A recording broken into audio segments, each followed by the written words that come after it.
Hi, my name is Angelica, and this is the Angelica Unfiltered channel where I talk about health, wellness, weight loss, but mostly fat acceptance. Today I wanted to be a little bit messy and get into some tea about Tess Holiday. I woke up last week, I think, and I had a not so nice DM from Tess Holiday that I thought we could go over together, as well as what she DM'd Honey Bison.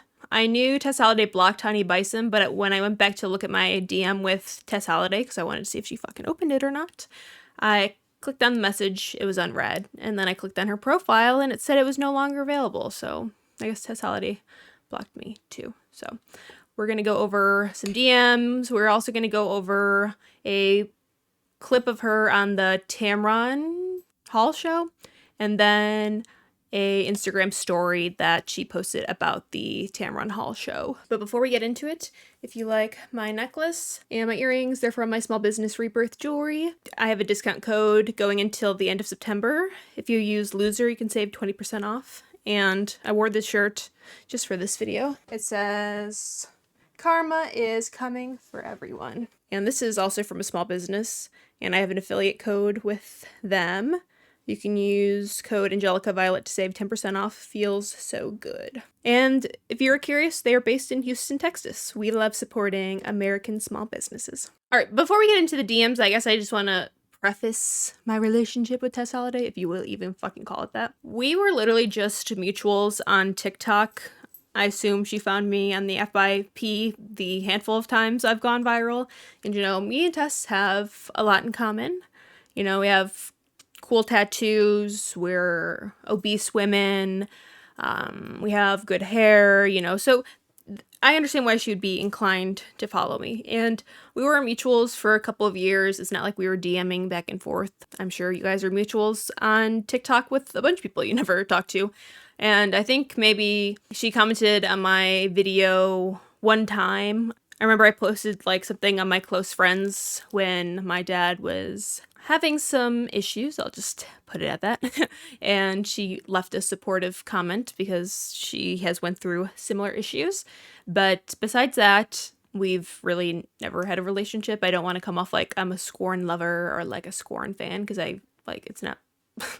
I guess I was like a fan of Tess Holiday in the sense that like everyone in the fat acceptance community is. Like she's almost like a grandmother of the fat acceptance community because she's like the most mainstream popular fat advocate, or supposedly she's one of the most famous plus size models. So it's like if you're going to be in the fat acceptance community, you almost like have to be a fan of Tess Holiday. It's written in the unofficial rules. So that's literally the extent of our relationship. We interacted on social media together a handful of times, and I'm sure I've commented on some of her TikToks as well in the past. And then if you go here, you can see I tagged her in a story post on 2019, so do with that what you will. So it's not like I've tagged her in a million different posts fangirling about her or anything on Instagram. So Tuesday morning, 11:31 p.m. I was deep in REM sleep at this point. I guess I need to give more background information.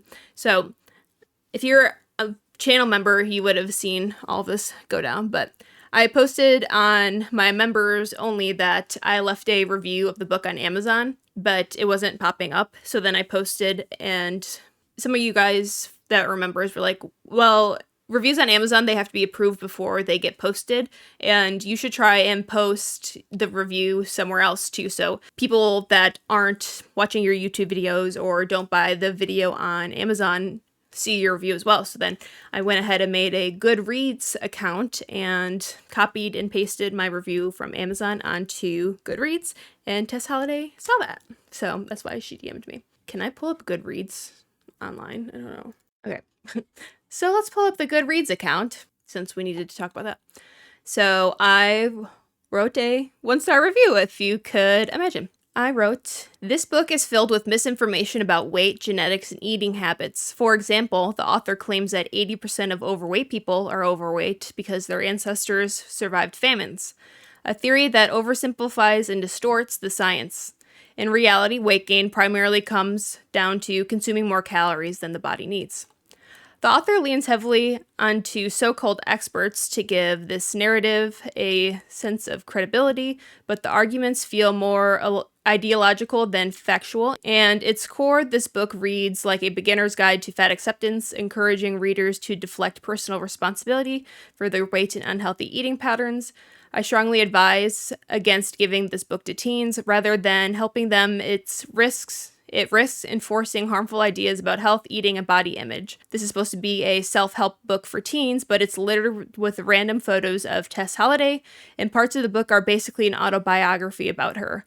This book was made to fuel Tess Holiday's ego, not helping the youth. And if you see here, 𝒻𝒻𝒾𝓃𝓾𝓿, whoever that is, assuming makes an ass out of you and me, but we can assume this is Tess Holiday's sock account. And she replies to my review, how is encouraging kids to be nice and treat everyone with respect regardless of what they look like harmful? I don't remember reading any of that in the book. I remember reading parts talking about why Tess Holiday has a Miss Piggy tattoo. I remember parts of the book of Tess Holiday explaining how she has atypical Anna. I have memories of Tess Holiday giving hair, skin, and makeup advice. I don't ever remember her encouraging kids to treat everyone with respect. So obviously Tess Holiday saw this review, and in case you're curious, this book has 3.69 stars with 16 ratings.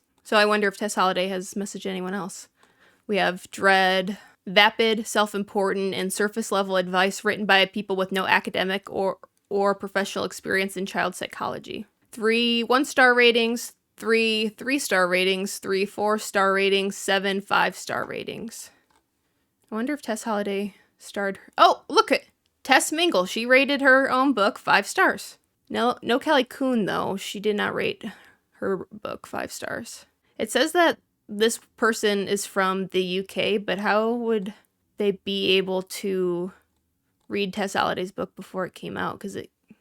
I don't know. So I don't know if that person is actually from the UK, but it feels like Tess Holiday's sock account. So on Tuesday, 11:31 p.m., while I was in REM sleep, sleeping with my husband and my puppy, enjoying life, being happy and content, resting up and being healthy, she DMs me. I have supported you for so long, but giving my book 1 star when it was fact-checked by actual doctors and physicians is wild. And then she screenshotted my review and sent it to me. You can't see it on the desktop for some reason. It's embarrassing. It would also be absolutely unethical and would have never made it past our publishing team and lawyers if it was based in misinformation. Well, do you know what also was based in misinformation? Aubrey Gordon's documentary where she talked about how 95% of diets fail and scientists don't know how to make fat people permanently thin. You know, all the usual bullshit that people in the fat acceptance community say. When the producer of that documentary emailed me, she also said that that documentary was fact-checked by lawyers and scientists or whatever, but it's like, did they put in like this much effort to fucking fact check? Because everything that Aubrey Gordon and Tess Holiday has said in these books is factually incorrect. And for Tess to say that her book was checked by actual doctors and physicians, in my opinion, does not give any sort of extra credibility. Because, you know, I'm a part of the Britney army, okay? And Britney Spears was legally put into a conservatorship because a doctor signed off in legal documents stating that as a mid-20s something, I think 26 maybe, she had diagnosable dementia and should be put into a conservatorship. A doctor said that Britney Spears had dementia so that her parents could take every drop of free will. I'm not going to believe what a doctor says just because they're a fucking doctor. You know who else is a doctor? You know, all those plastic surgeons that worked with glitter and lasers to remove all of her unburnable fat? Or that one crook that spreads a bunch of misinformation about lipidemia that glitter and lasers worked with? I don't care. I'm not a science denier, but at the same time, I'm not going to believe everything a doctor says just because they're a doctor. Yeah, it takes a lot of hard work and some sort of intelligence to get through medical school. God knows I would never fucking do it because it takes way too goddamn long. But I also wouldn't want to be a doctor anyway. They are still human beings. Human beings have bias, and human beings also like that cha-ching, that money, honey, that money, honey. And the actual doctors and physicians that Tess Holiday worked with, well, let's pull out the book. I still got it here. You know, the consultants that they worked with, Dr. 𝒶𝓉, Nova Devokis, MD, Anna Sweeney, a nutritionist. Guess what? They're all on fucking social media. So they probably want some clout too, besides money. I don't care what this health at every size dietitian has to say.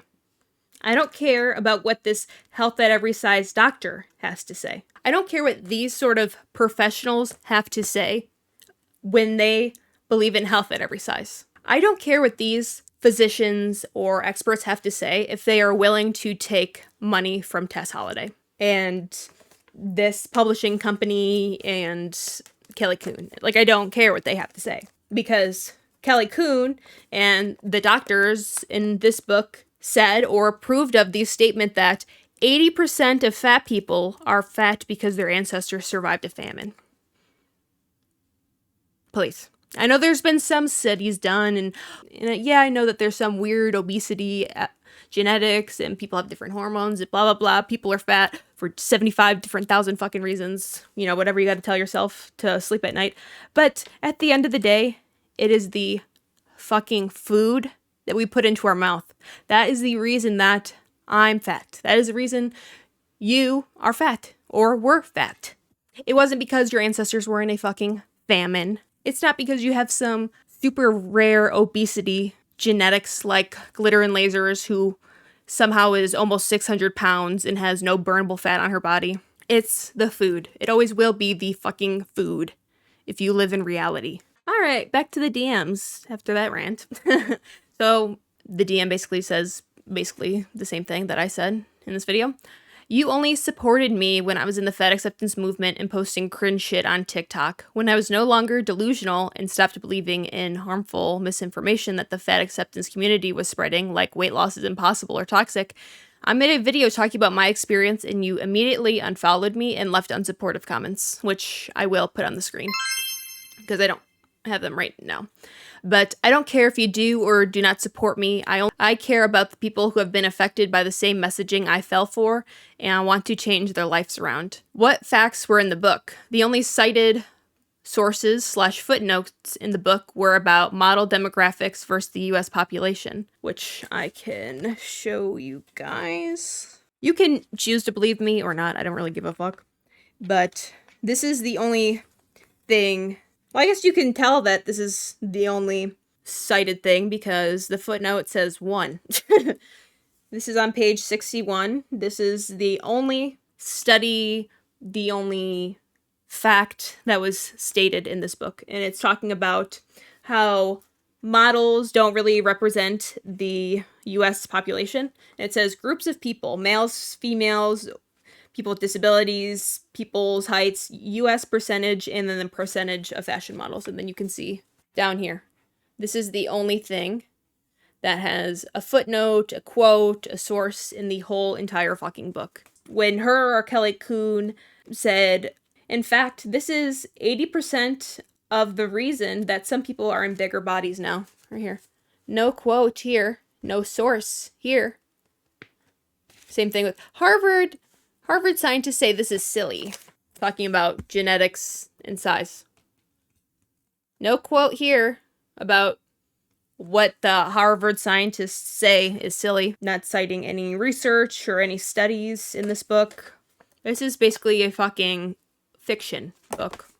This isn't informational at all. And then my last sentence is, I hope you find every other person that hasn't given you a 5-star review and guilt trip them into leaving a better review, because it's not going to work with me. And if I click on Tess Holiday's profile, page not available. She fucking blocked me. Pussy. You know, it's like if you're going to beef with me, if you want to go back and forth in the comments with me, if you want to have a conversation with me, why'd you fucking block me? Because she didn't want to have a conversation. She just wanted to say her piece and leave. And then Honey Bison posted this on her community tab. It's definitely someone I talk to the most in the anti-fat acceptance sphere. We go back in the DMs pretty regularly, and we need to do another collab soon, but she sent me the screenshots of this when it happened too. This story that Honey Bison posts, I obviously don't remember it like word for word what she posted, but Honey Bison was in her car doing a little rant, and she was talking about how unfortunate it is for so many people to basically lie about their EDs online, and referenced Tess Holiday because I think Honey Bison has said something like the people that have bulimia and ANA, like if you add that population together, it is still lesser than the people that suffer with BED. So it's like obviously so many more people in America suffer with BED, and whether they are in denial or if they are lying about it, it's just something that isn't really talked about. And then I think Honey Bison said something along the lines of like, yeah, and like Tess Holiday obviously has BED but lies about having atypical ANA, and it's just like it's such a disservice to the community or her followers. That's what I think the story was about. I can't remember word for word because what was this, like last week at this point? If we scroll down, we can see the message that Tess Holiday sent her. Tess Holiday was on a DMing spree this day. She's so unbothered. She doesn't care what anyone thinks about her, obviously. So Tess Holiday says, imagine telling a best-selling author and someone that has spoken at the United Nations about eating disorders that they suck. Hands covering eyes emoji. If I suck, then imagine what category you must be in by trolling strangers online and projecting your insecurities. Like, stop. I can't. Just because someone says something about you that you don't fucking like doesn't mean that they're a troll. Someone that is critiquing your career, someone that is critiquing the rhetoric that you say on a regular basis is not a troll. That is commentary. You know, I guess I can be a little bit trolly, like with Donut Mom's video. I just posted with Donut Mom, like I just posted a video about her, or Pizza Mom. Like, I guess I don't even know if I would consider that trolly. I just like can get nitpicky about their appearance. Like Donut Mom had fucking 9 missing fingernails and just had a fake press on her thumb, or like Pizza Mom's eyebrows are horrendous, but that's not a troll. Okay, I just Googled it because I was curious. A troll is a person who intentionally antagonizes others online by posting inflammatory, irrelevant, or offensive comments or other disruptive content. Yeah, Honey Bison's not a fucking troll. Honey Bison was not using irrelevant or offensive or inflammatory information. She was literally just spitting facts. And to say that Honey Bison is insecure is like literally hilarious, because she's clearly a very confident woman who's very proud of all of her accomplishments. And she is someone that uses her personal experience to make her videos, obviously to crack jokes and be a little bit funny at times, but most importantly to help other people that were in similar situations or are in similar situations to her. That's not a troll. That's actually giving some sort of self-help advice that Tess Holiday claims to give to people. I don't know why I keep calling her Honey Bison. Like, I could just call her fucking first name, Melina. And then Melina says, this isn't trolling, it's speaking the truth. BED is the most common ED, beating anorexia, which you don't have, nice try, and bulimia combined. You should shift your focus to that, since that is clearly what you suffer with. And then Honey Bison says, how's your knee? Because if you don't know, a while ago, Tess Holiday tore a ligament in her leg, and I don't know if she's just trying to be funny or something, but she posted a TikTok saying like, oh, like I broke my leg because of this big fat ass, and like trying to like make a joke out of her injury and saying like she has a big butt. And it's like, okay, well, obviously something went wrong for this to happen. Besties, I have an update. Turns out you can rip a ligament in your leg for having the biggest, juiciest ass in the world. And it's most likely due to your weight. A lot of people were assuming like that she just has gotten so fucking big that her body is deteriorating, but we'll never know the true story because Tess Holiday probably will never give it to us. But maybe she will. Wink. I'm foreshadowing.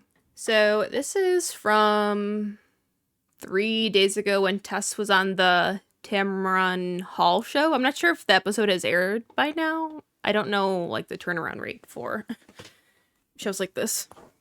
Like I don't know if they're filmed super in advance or not. We have Tess Holiday here with some other people. I don't know who they are.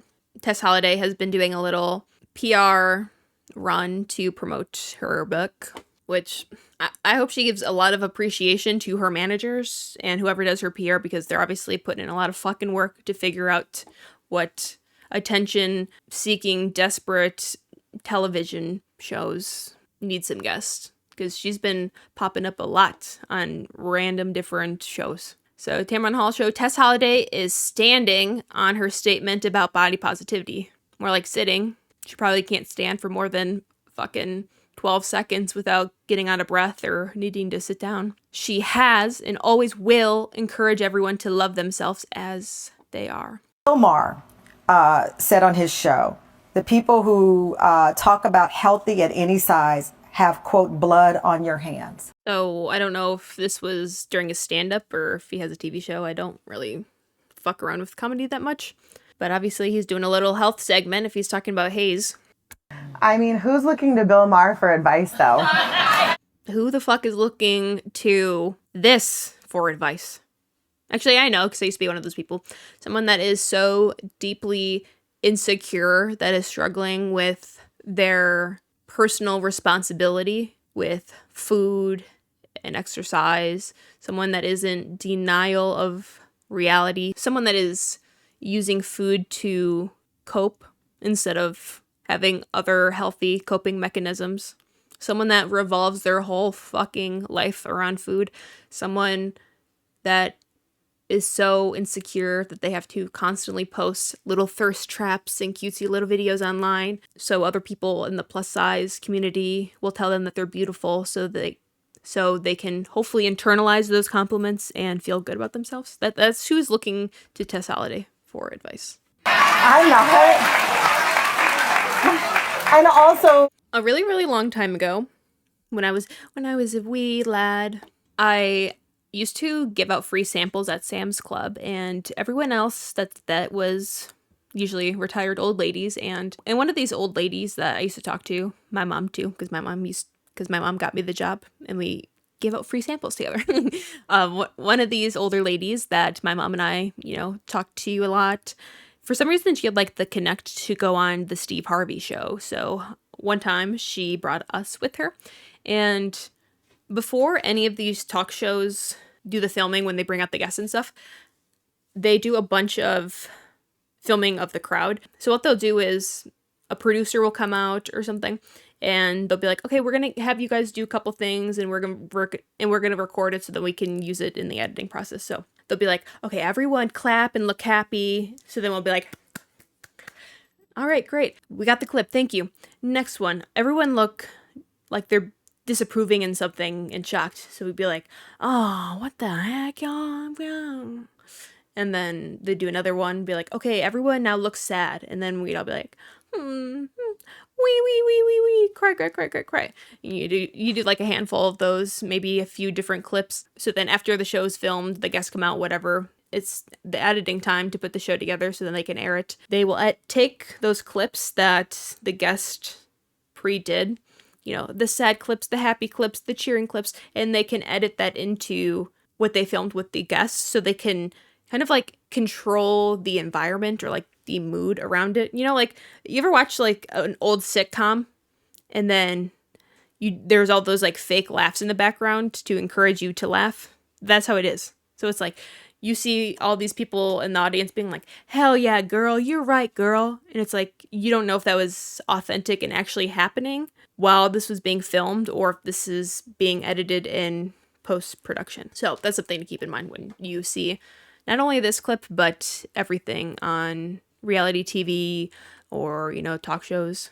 There's so many people in those positions that easily kind of say those things without actually having any knowledge about Do you have any knowledge? Clearly not. what they're talking about. So I think for Does this person know about health right here? Does Tess Holiday know about health?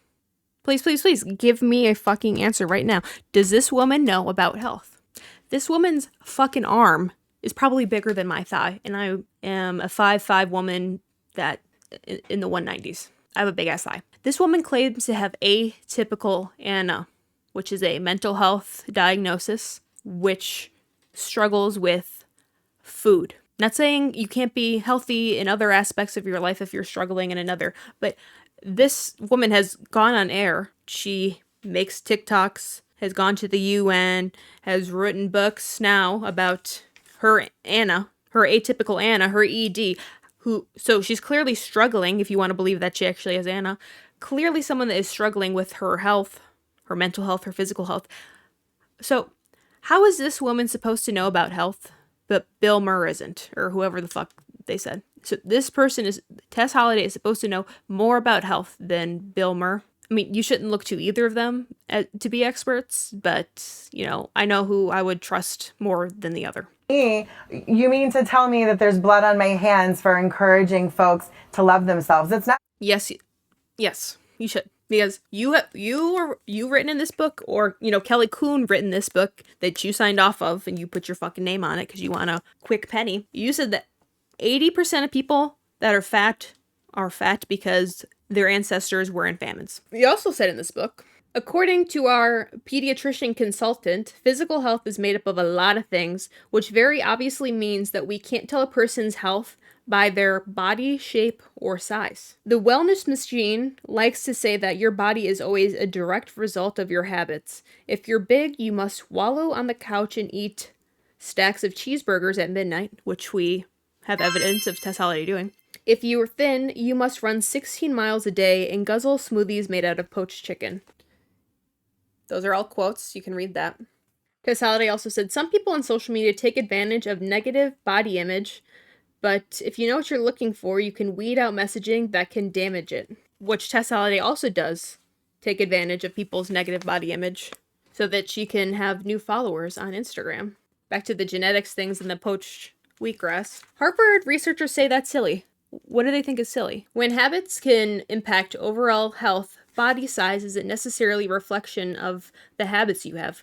One guy who runs every day might be bigger and have more fat cells than another guy who's never worked out in his life. Genetics are a thing. You can't always out-habit DNA that tells fat cells to sit tight because they just might be needed. Some folks in bigger bodies descended from ancestors who needed to store fat to stay alive during famines, and those genes swam on down through history and landed in their cells. In fact, that's 80% of the reason that some people are in bigger bodies.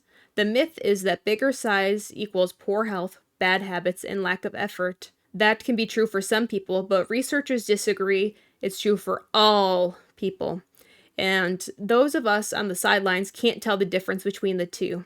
Side note, it's also none of our business why everyone is thin, thick, or anywhere in between. Just saying. Here you go, so you can read that for yourself if you don't feel like believing me. Tess Holiday tells everyone to love themselves the way that they are, but then also in the same breath gives them no sort of bodily autonomy, gives them no sort of responsibility, allows them to stay in their victim mindset and feel completely helpless and hopeless over their circumstances. It is hard to love yourself and your fatness and your poor eating habits, even if you have some chronically online supersized model that tells you that there is 4,000 different reasons that someone could be fat. That makes people feel like they have absolutely no control over their life. Newsflash, you will never love yourself until you take care of yourself.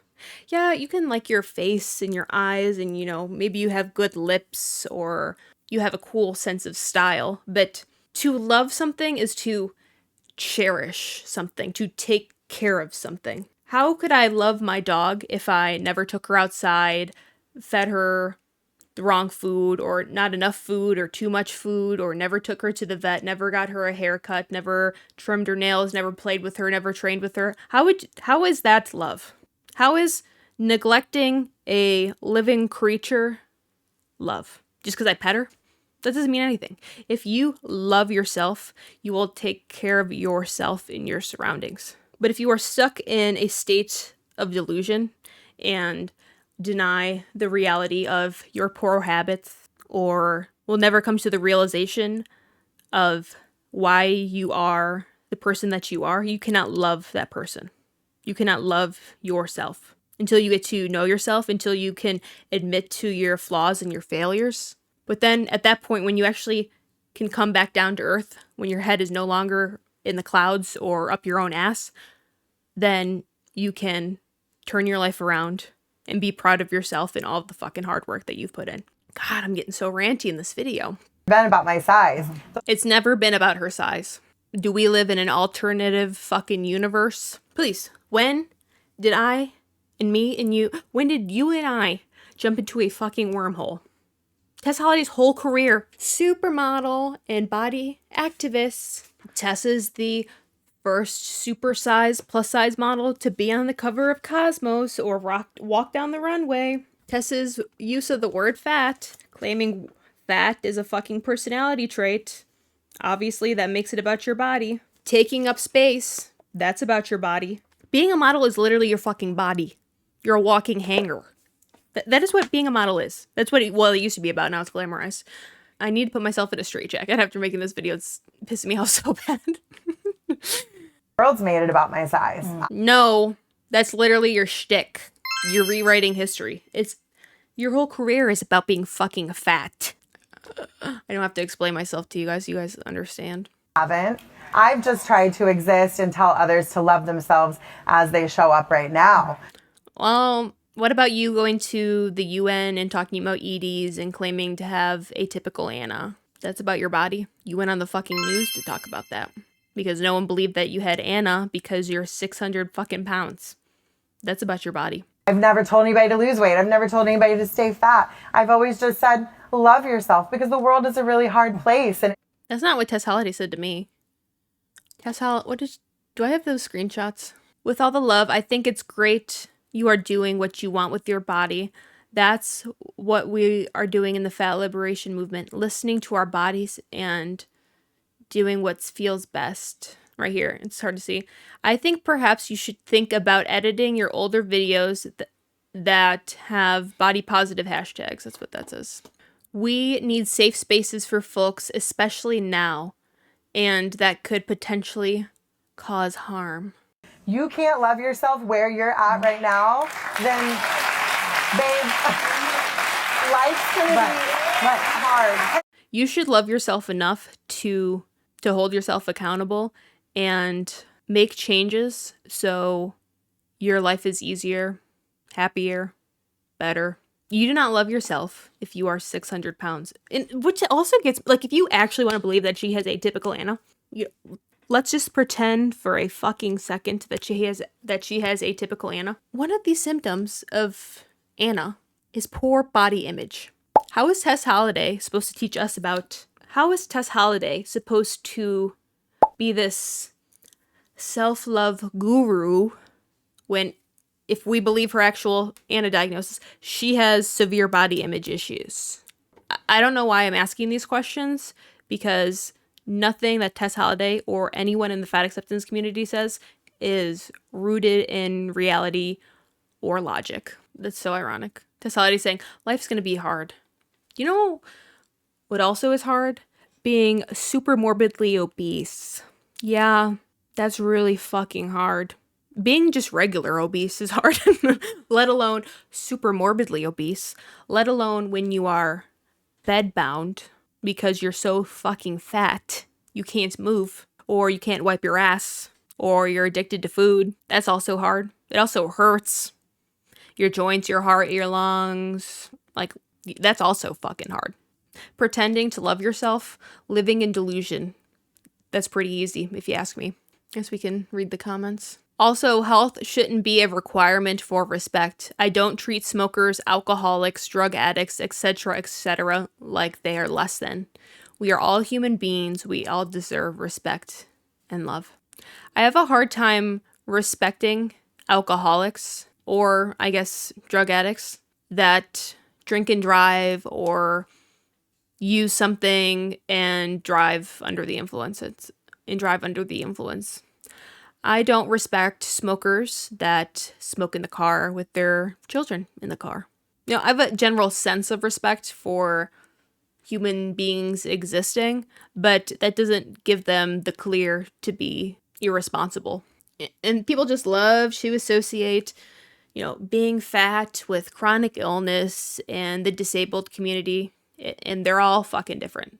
If you are super morbidly obese and have became disabled because of your own will doing, that is different than someone that is chronically ill. That is different than someone that was in an accident or someone that has some rare disease or disorder that makes them disabled. Those are two different fucking things.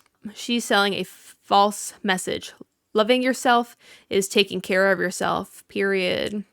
Doing what is hard and sacrificing pleasure and quick dopamine for long-term hard work. You're preaching to the choir, Foodie Soul 82.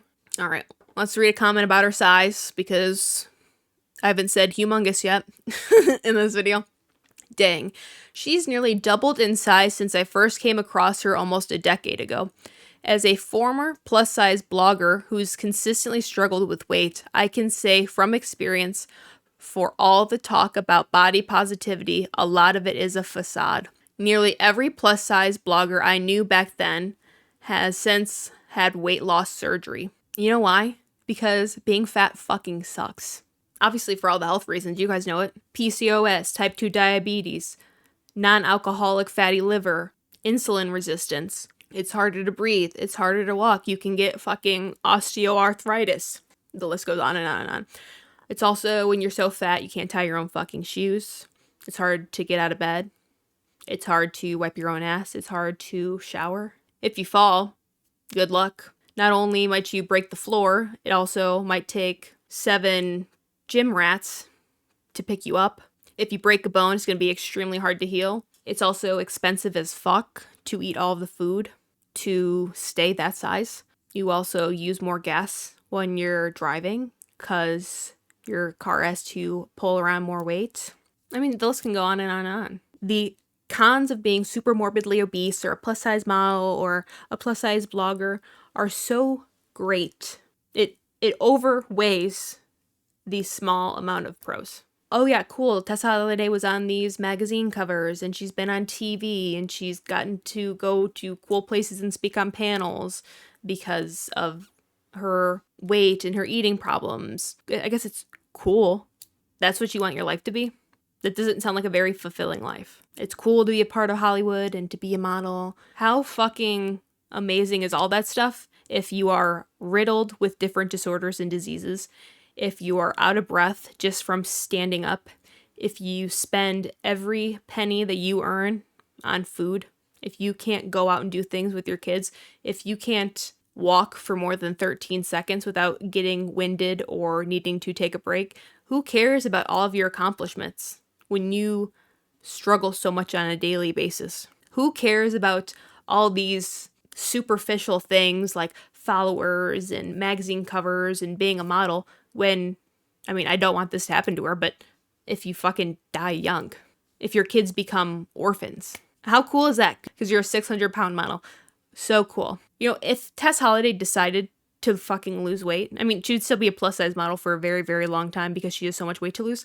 But, like, if she decided to lose weight, I would be the first one to congratulate her. I would be happy for her. I would hope that everything going on in her career and what people say about her online would spark some sort of motivation for her to lose weight, but it's not.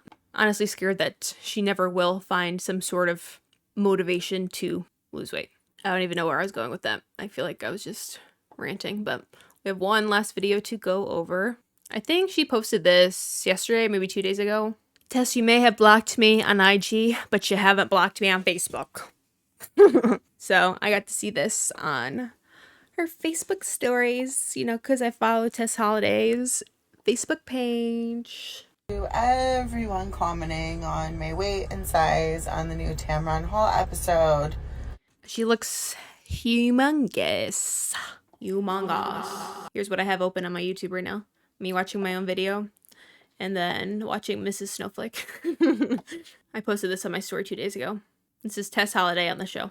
Obviously, she looks fucking humongous. We all have eyes here. I just don't know how we can continue to be shocked at how big she is. Like, it just seems like she gains 20 pounds every time I look at her. I hate my arms. That's one of my biggest insecurities. But if my arms looked like this, you would catch me wearing long sleeves every single day until I lost weight. Holy Christ. You know, and this woman's supposed to teach us about self-love. This woman believes that health at every size. This person believes that she has a restrictive ED. We live in a clown world. I feel like this is going to sound very hypocritical coming from me, but I don't comment on fat people's weight in my videos unless that they are doing something wrong. Like, that's just an added little gotcha, an added little funny moment. You know, I can make fun of myself and how fucking fat I've been in the past, and I guess I still am, you know. I'm class 1 obese still, even though I look so skinny. Even though I'm close to 80 pounds down. But it's like, I don't pick on people's weight or say things about people's weight unless they are promoting health at every size, fat acceptance, you know, spewing misinformation about rare obesity genetics, or, you know, 80% of fat people are fat because of famines. I don't fucking poke fun and make fun of regular fat people, everyday normal fat people, until they are like Tess Holiday and start saying some stupid shit on the internet. And I think that goes for a majority of people that make anti-fat acceptance commentary content. I know that I am fat. I know that my body's changed. But how has it changed? I thought you have Anna. I thought you don't eat. Is Tess Holiday telling me that she's some sort of cow plant? Is she doing photosynthesis? How is she getting so big if she does not eat? I need her to answer me that question. Because I've been battling disordered eating. Which disordered eating? Please give more fucking details. Because in this book and on live news, you've said you've had atypical Anna, which is a lie. If you do not eat, then how are you that fat? Answer that question too for me, friend. If you are trying to lose weight, if you are dieting and you are not losing weight, how are you so fucking fat that you don't eat? Use that as your next journal prompt. Leave it for me down in the comments if you want my opinions. And I don't want to hear no excuse about your ancestors were in the potato famine or you have rare obesity genetics. You'll get a big fat F if I'm grading that journal prompt, okay? F for fact. But also F for fucking failure. FFF. Fat fucking failure. That's what I write on your journal prompt if you say that you have rare obesity genetics. I'll beat your ass. Like this. Slap your hand. Just like back in the day when they could do that in school. And sometimes that's what a divorce will do to you. I also heard... If you're not eating, then how are you fucking humongous? I mean, I'm sorry that she's going through a divorce. That sucks. But it's not an excuse for poor eating habits. Tons of people get divorced. 50% of fucking Americans get divorced. Some people get multiple divorces, like my parents. Maybe it's an actual common thing, so maybe you shouldn't even use that as an excuse. How many of you guys went through a divorce? Did that make you 600 pounds? I don't think so. Also hurt my knee. So Tess Holiday was bed bound, so she gained weight. Because in her book, let me pull it up. You know, Tess Holiday was moving so much, she was burning so many calories by losing weight. In her book, we have right here, Tess moves her body for 20 minutes a day. Tess was bedbound and she gained so much weight because she was no longer doing her 20 minutes of exercise a day. That's why she gained so much weight. She was no longer burning the 85 calories by walking to her door to get her Uber Eats. She had to make her son go get it. And then there were YouTube think pieces about that, of course, because people were like, oh my God, we knew it was inevitable. So she watches YouTube videos about herself. I wonder if she's ever commented on my videos. I know she's probably commented on fucking Alan Roberts' videos. You knew that I was going to fly through a door and catch myself with my right leg to keep myself from falling, which actually wasn't the best idea. I guess I should have let myself fall. Wait, she fell through a door? Damn. Imagine being Tess Holiday's knee and all 600 pounds falls on you. Damn. I'm praying for that knee. That's the strongest soldier I know. Really proud of myself at the time, but then obviously You're proud of yourself because you fell on your knee. Your standards are so low. That's what you're proud of? That you fell on your knee? I wish you would have fell on your fucking head and hopefully knocked some sense into yourself, but, you know, that's wishing for too much. I ended up hurting my knee. You guys knew that? That's crazy. But yeah. Yeah, that we knew that you being so motherfucking fat would cause injuries. Yeah, we knew that. Because we have brains. Bowie, the internet says all I do is sit around and eat. Do I sit around and eat all the time? He's like, no, you're mostly on TikTok all day. You usually binge when I go to bed. Oh, look, here's this yoga mat that's probably been sitting in Tess Holiday's car for 4 years. No? He has his fucking headphones in. How does he even know what you're saying? They probably rehearsed this before. People said that if I cared about you, people also... Imagine, oh my God. Imagine filming a video where you have to be like, hey son, people think I don't care about you. Do I care about you? It's like when hostages have to send a video back home saying they're all right. Said that if I cared about you, I would stick around for a long time. You do. What do you say to people that... That's not what they mean. They mean that she would lose weight and take care of herself so she doesn't croak at 45. Yeah, Tess Holiday's around now. But for how much longer? Say I don't care about you and I'm just fat. Shut up. Shut up. No. I'll never shut up, Tess, because you don't fucking shut up. I'll shut up when Tess Holiday shuts up. Okay? That's a rule. I'll make a fucking promise. Let's write a contract. If Tess Holiday loses more than, I'll be generous, 100 pounds, I'll never speak poorly about her again. 𝒹𝒾𝓃𝓾. Here, it's written down in paper. Right here. On my witch notepad from Home Goods. Today's lists of spells and magic. If Tess Holiday loses more... Oh, wait. Fucking stupid. If Tess Holiday loses more than 100 pounds, I'll never speak poorly about her again. 𝒹𝒾𝓃𝓾. This is a contract I wrote with you guys. Well, let me chop this up. I'll hang it up right on my wall, right next to my workspace right here. If Tess Holiday loses 100 pounds... If Tess Holiday loses more than 100 pounds, I'll never speak poorly about her again. I have the contract hanging right here. So I have it as evidence. So you guys see that as well. I mean, you can't see it right now. I'll take a picture of it. I'm like Amberlynn writing in her journals. I have proof that this happened 11 years ago because I wrote in my journal. Yeah, so it's real. That's a legal binding contract, okay? Holy fucking moly, guys. Woo-wee. God, I don't even know what to say, but I should fucking hurry up because I have to leave soon. So let me know your thoughts and opinions down below. Do you think Tess Holiday looks humongous? Do you think that Tess Holiday has never made her career about weight or her size, and us as a society has pigeonholed her as a plus-size model, and it's not her shtick? Please tell me your thoughts down below, and if you've made it this far, make sure to leave a witchy emoji, like some sparkles, or the witch emoji, or the glass seeing ball, the crystal ball, whatever emoji. Thank you so much for watching this video. I'm going to be doing a giveaway at 15K, which we are getting very close to, so make sure you are subscribed. If you enjoyed this video, make sure to like this video, and if you enjoy me, consider subscribing so you can see all my other videos. I hope you have a great day. Take care. Peace.